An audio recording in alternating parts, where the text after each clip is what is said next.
No, no sería justo porque se los dije antes de que empezara todo esto. Les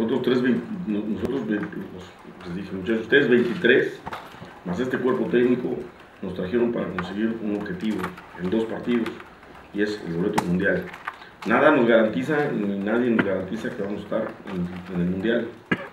Lo único que tenemos que hacer es nosotros nuestro trabajo, que nos gusta y que cuando fuimos niños empezamos por el gusto del juego, que es el fútbol.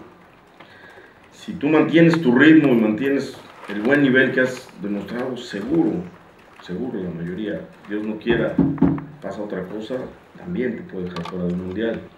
Entonces hoy, lo único que estos 23 nos van a garantizar y tienen garantizado es el boleto mundial.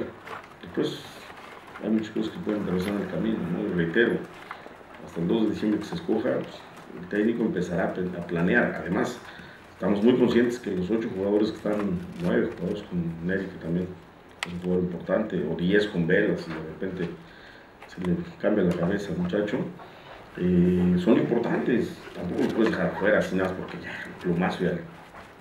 Ellos se han dado cuenta que se ha generado una buena competencia con los jugadores que están en México, con los mexicanos que están en Europa. Entonces, mientras más competencia haya, mucho más te crece tu equipo. Entonces, hay que esperar a ver quién va a ser el que lleve a México al mundial, y decidirán cuáles son los 23 al final.